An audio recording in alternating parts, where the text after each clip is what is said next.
As famílias que moram em um condomínio residencial no bairro do Coafuma tiveram que deixar o prédio até ontem. Inicialmente, o motivo seria o risco de explosão por causa de um vazamento de gás. Mas, segundo os moradores, o condomínio apresenta vários problemas constatados desde que as unidades foram entregues.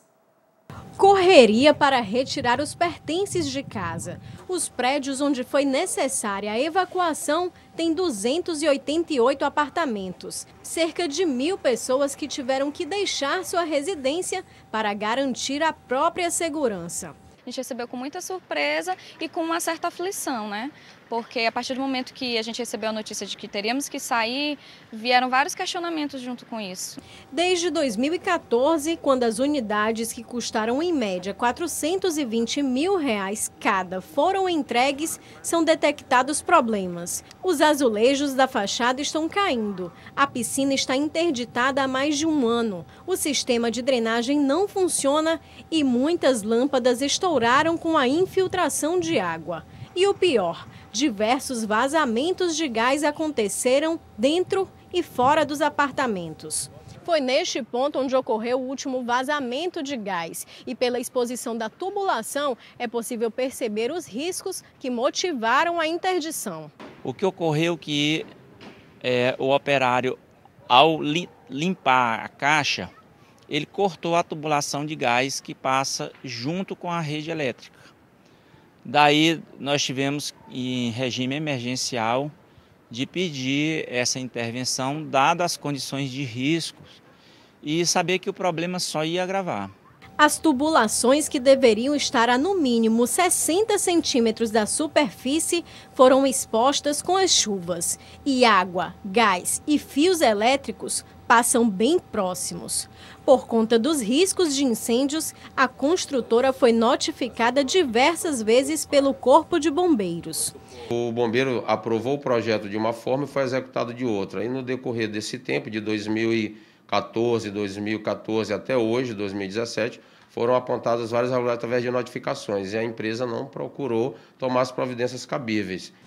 Um fato que é muito importante e que muitas das vezes responsável por problemas, que me parece que é o que está acontecendo, segundo extraoficialmente ouvimos, é que há execução de etapas da obra que não estão conforme os projetos.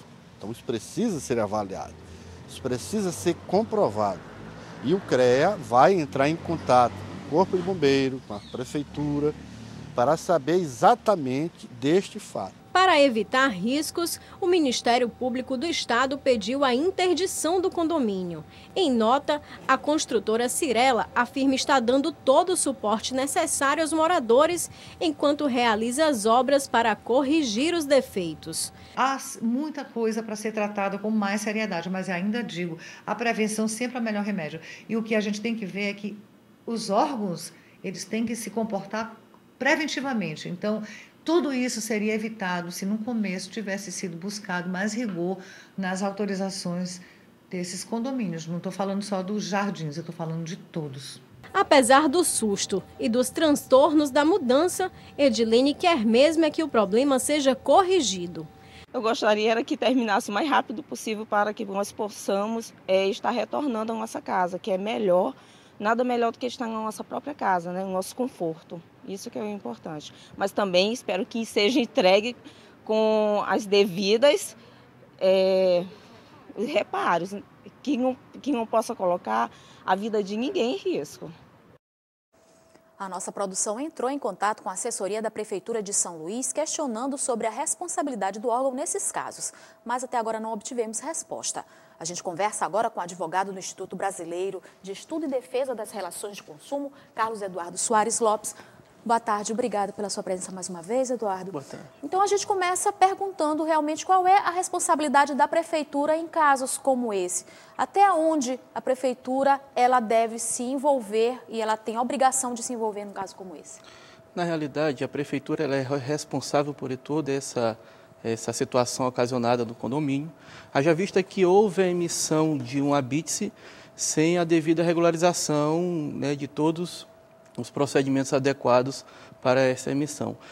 A Prefeitura ela é responsável juntamente com a construtora e todas essas famílias elas podem cobrar um rigor também na apuração do que motivou a emissão desse habite, assim como o próprio Ministério Público, para que seja feitas as devidas apurações, para que possamos aí identificar os responsáveis e possivelmente até mesmo algum servidor que possa ter praticado algum ato de improbidade, né, e está emitindo um habite sem a devida regularização. Agora, no caso dos consumidores, quando a pessoa vai comprar um imóvel, ela deve ficar atenta a quê? Porque geralmente nós somos leigos nesses casos. O que a gente quer saber é se realmente tem toda a documentação e o prazo para se mudar. Mas o que a gente pode ficar atento para talvez evitar situações como essas? O consumidor ele deve ficar atento no quanto à questão da compra de um imóvel, de um empreendimento e buscar primeiramente os órgãos de proteção ao crédito, de proteção ao consumidor,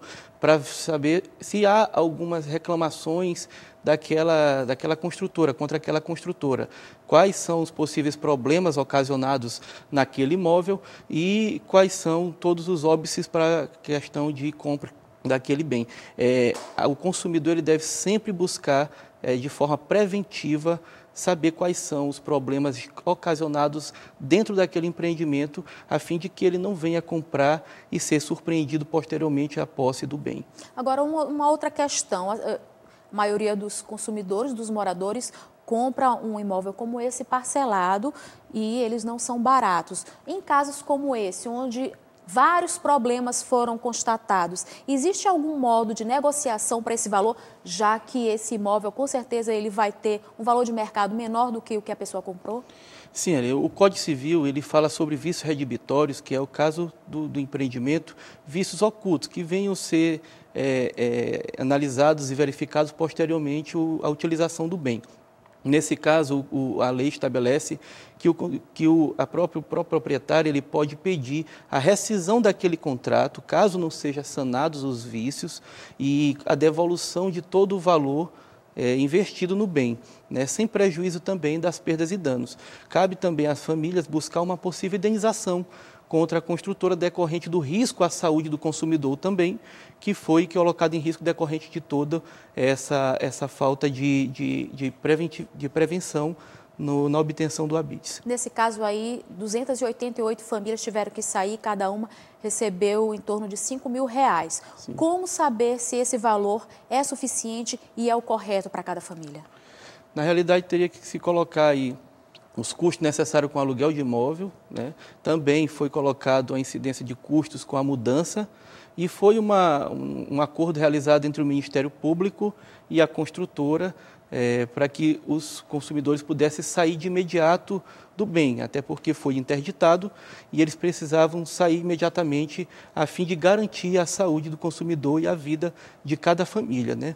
Então, esses valores eles são custeados com a transporte, mudança e um aluguel de um possível imóvel durante o prazo estabelecido no acordo. Ok, muito obrigada, Carlos Eduardo Soares Lopes, advogado do IBDEC. Obrigada pelos esclarecimentos mais uma vez. Eu que agradeço, estamos à disposição.